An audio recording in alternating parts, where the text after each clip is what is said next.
I'd like to thank the Pan American University and General Foods USA, the placement office, Mr. Guajardo and Mrs. Kidd, and the other participants for including me in your leadership conference. Now, things have changed dramatically since my parents' generation finished high school. At that time, opportunities for college were not so viable for middle and lower socioeconomic classes, especially Mexican Americans. In the 1940s, there were still places where Mexicans were told to stay with their own kind, and this ranged from parish churches to barbershops. Young men planned for responsible jobs, and most young women worked only until they met these young responsible men and they got married. The GI Bill gave many Hispanic veterans the chance to attend colleges and universities, and many held down day jobs to support their families, attended night classes in things like business and engineering, subjects that would help them advance in their jobs. And those who didn't complete their degrees swore that their children would. The next generation came along, the baby boomers, and had it a lot easier. The emphasis was on education, and families sacrificed for college savings.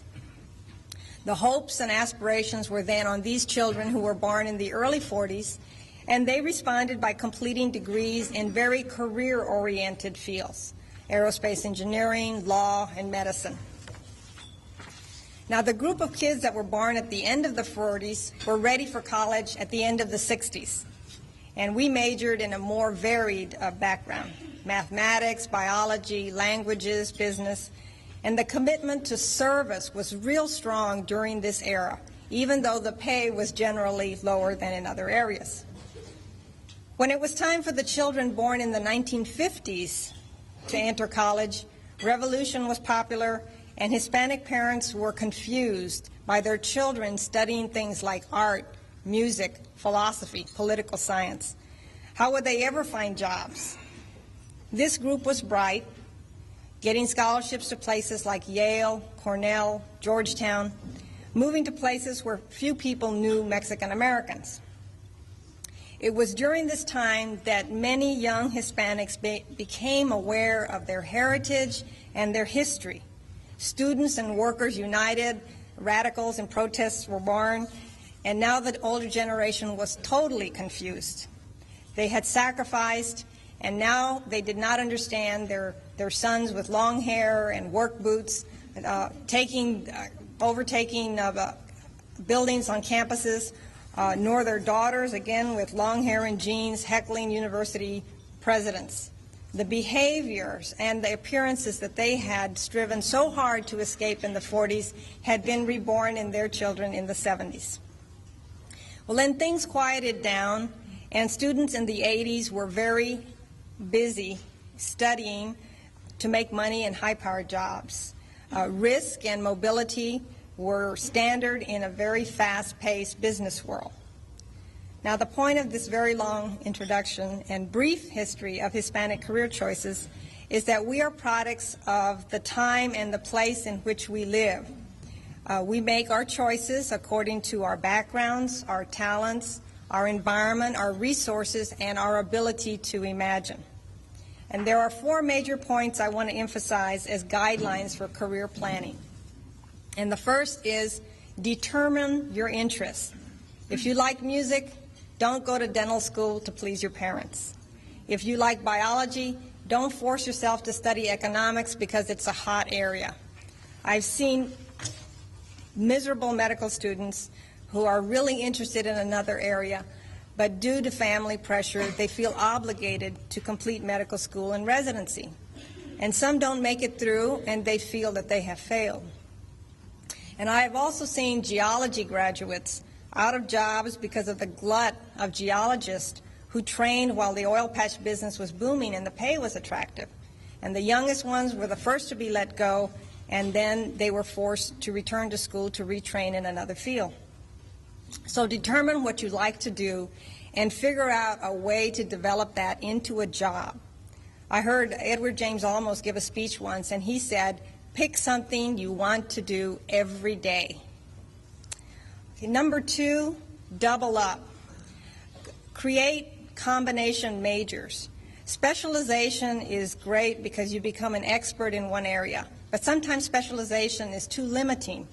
So to maximize your options, combine your interests and come up with either an expanded degree plan or a double major.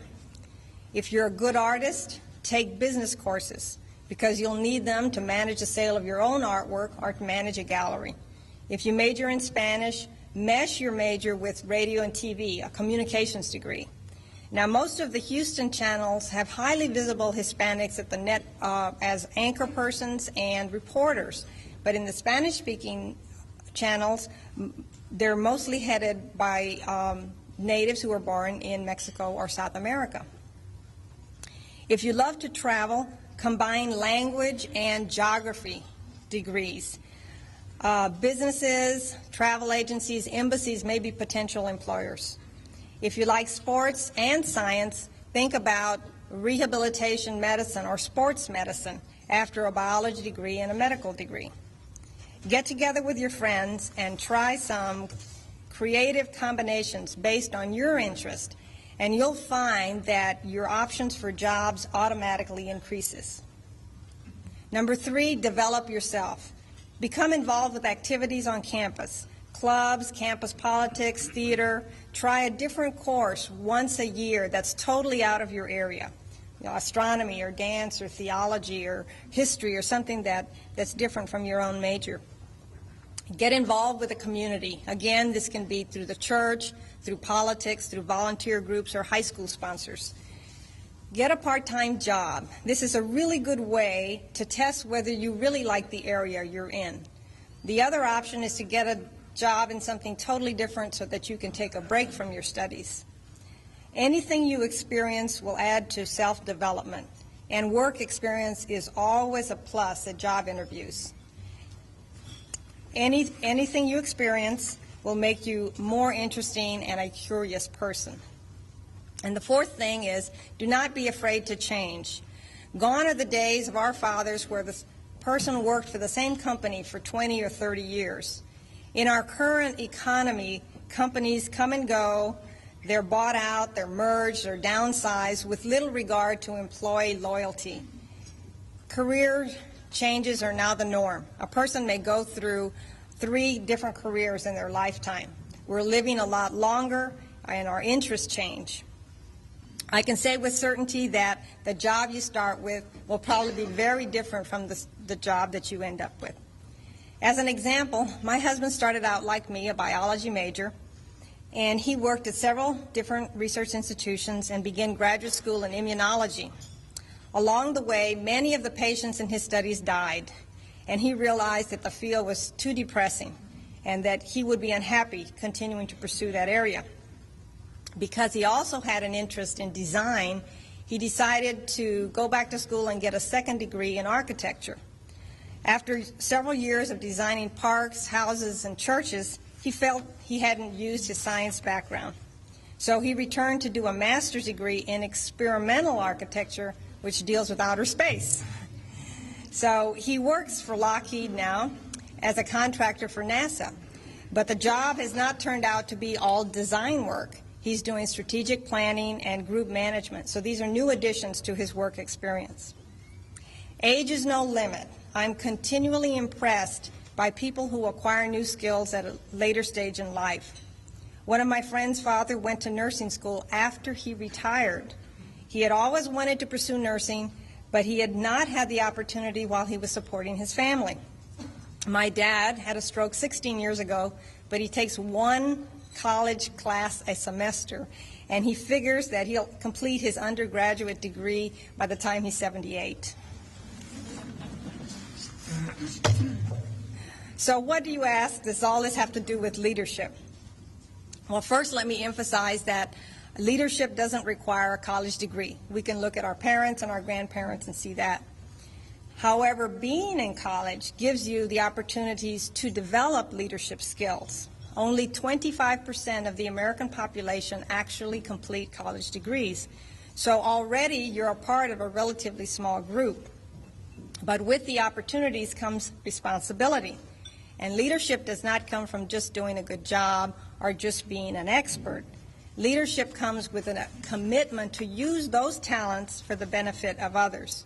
And it does take time and it takes hard work, but I think everyone has the opportunity to be a leader. Not everyone's going to end up being a national figure or a local figure, but there are many different types of roles that we can play.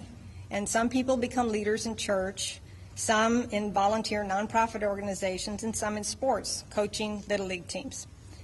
So I think this audience has a great responsibility to become leaders with Hispanic youth. Unfortunately, our population has an awful record of staying in school. Our dropout rate is almost 2 to 1. And the attrition is due to a number of reasons. There's economics, there's language barriers, there's socialization or lack of socialization, and learning disabilities. And we are never going to have more Hispanic college graduates until we have more Hispanic high school graduates. So this is where your role fits in. Become leaders. Use those skills and your interests to influence younger Hispanic students. Start at the earliest level. And here I'll put a plug in for Avance. It's a parenting and early childhood development program which is starting now in McAllen. Expand to the preschool and middle schools right here in Edinburgh. A friend of mine teaches 4th grade in Houston, and she has visitors come into her classroom from different occupations. She's had a vet come in with snakes. She had a scuba diver come in full gear.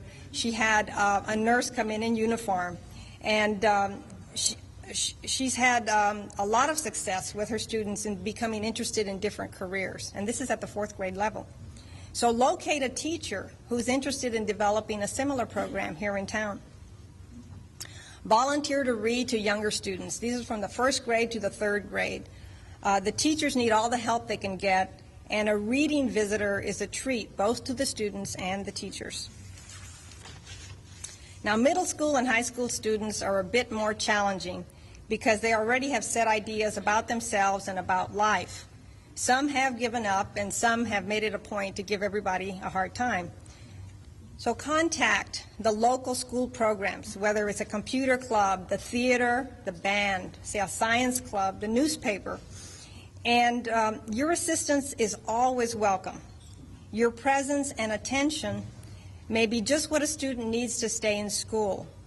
Opportunities for them may be seen for the first time, some possibilities. Your excitement may motivate students to take greater chances, to expect more, and to try harder. Now, the benefits to you are valuable as well. You develop leadership qualities, you gain confidence, you practice your skills, and you also cultivate those all-important references. So I hope my talk will encourage you to look at career choices in a slightly different light.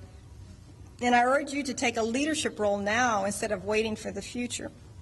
That's what I have as a prepared talk, and I'm open to any questions that you might have about my career or my background. Thank you for inviting me today.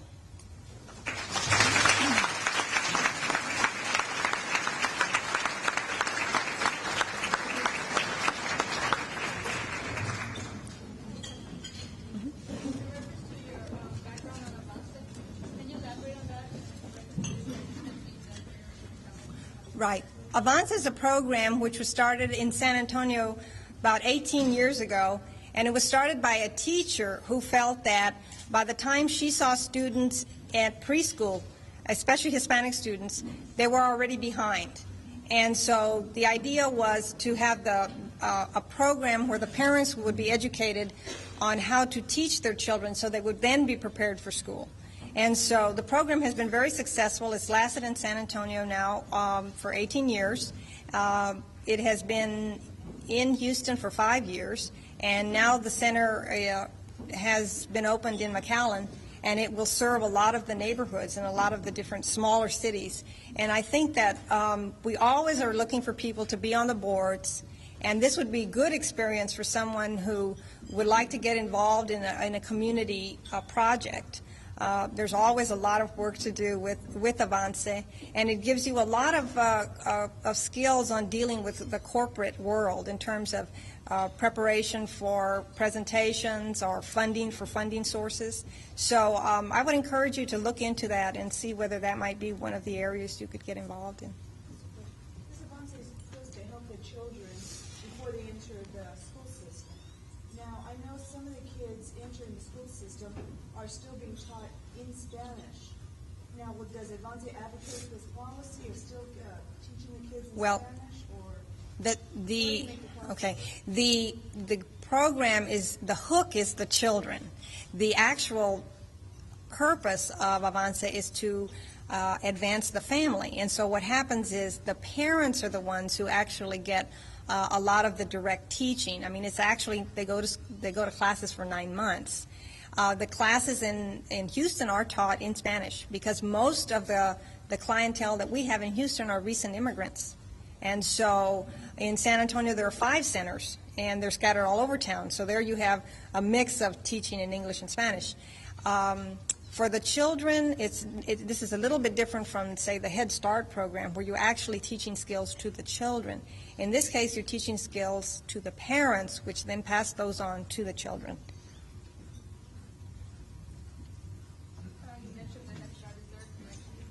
No, it's a different program.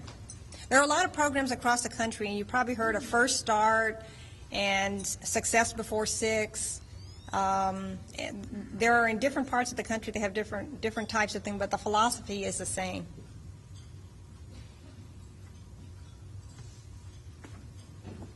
You gave us a breakdown of the history of Hispanics, but who influenced the most on you when you were in high school or in college that made you follow this program?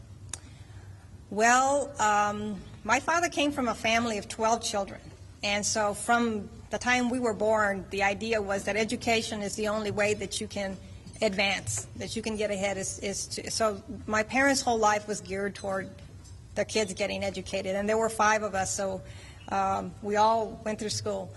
Some of my teachers in high school and in college were affiliated with religious orders. I went to Catholic school for high school, and I did my undergraduate at Our Lady of the Lake in San Antonio, and again there was a mix of a lot of the nuns, and so I had a good influence of studying and getting involved with things on campus. And then of course there was always the example of my parents to push us to study.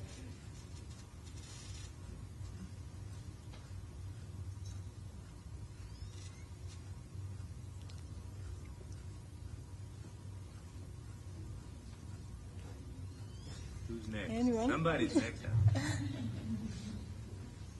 all. Could you talk a little bit about what interested you in medicine and how you chose medicine?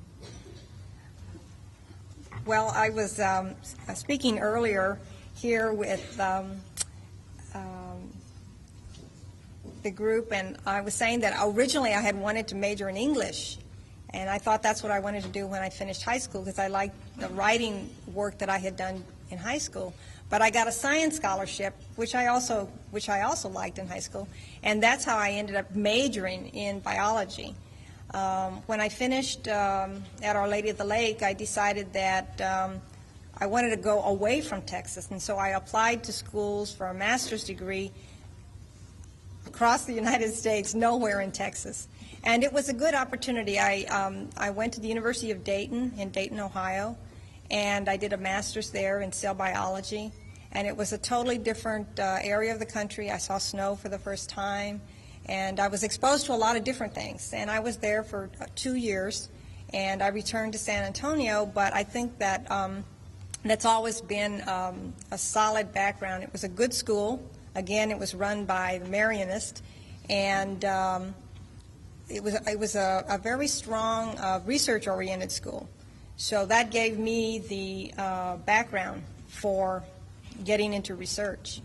And at that point, I decided I was in school for a long time, and I came back to San Antonio, And I worked in San Antonio for many years before I decided I wanted to go on and continue to get another degree, and that's how I ended up at the University of Houston getting my degree in reproductive biology.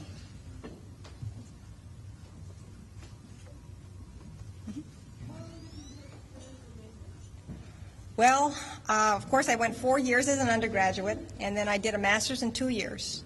And then I worked for about 4 to 5 years in a research lab, and I also taught high school for a couple of years. And then I went back to get my PhD, and it took me a good 5.5 years to get my PhD. So I've been in school a long time. Can you tell us a little bit about your brothers and sisters? Well, there are 5 children in the family, and everyone is in something totally different. So my parents never got used to one major. My older brother was interested in city planning and politics, and that's the route that he took. He did get his PhD in public administration. And then I came along, and I was in science. And then I have another brother who has a master's in electronic music. And this is very unusual because this is very difficult to make a living doing electronic music. And he works now for the Texas Commission of Arts in Austin.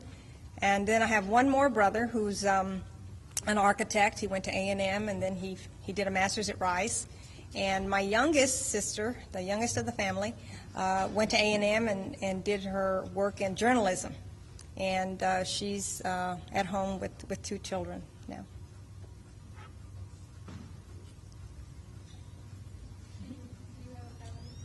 No, my husband and I don't have any children. My job now, as I'm a director of the in vitro fertilization laboratory, and what my job is, I do the preparation and all the laboratory side of trying to get around some of the patients' infertility problems. And we call this whole area assisted reproductive technology. And so these are procedures where women are able to get pregnant who otherwise would not. And it's a lot of media preparation, a lot of quality control. We work with mice to do our quality control, so we do some animal work. And at my previous position, I was also in charge of the sperm bank, so I was selected donors, and we did a lot of freezing. So it's a varied job, and it entails a lot of the background that you would have in biology because you do tissue culture and animal work, and of course patient contact. Mm-hmm. How do you feel about the job market nowadays, would you say? I think it's opening up everywhere because I always like to go back to when my brother was doing his music, and it was right at the time of everybody was having protests and stuff, and all his friends would say, no, you need to be political science because, you know, this is for the cause and you have to be in political. He says, how many political sciences do you need? And he said equality is going to come when you have Hispanic, you know, lawyers, doctors, musicians, composers, writers. So I think that if you go with your interests and you work out a niche where you combine a couple of things, that you'll be able to find a job. And it may not be the perfect job that you find your first job. It may develop into something else. But I think that the fields are open, and more people are going to go into different fields. And it's not going to be narrowed to some traditional. You're going to be all in one area. That you're going to see a variety of fields.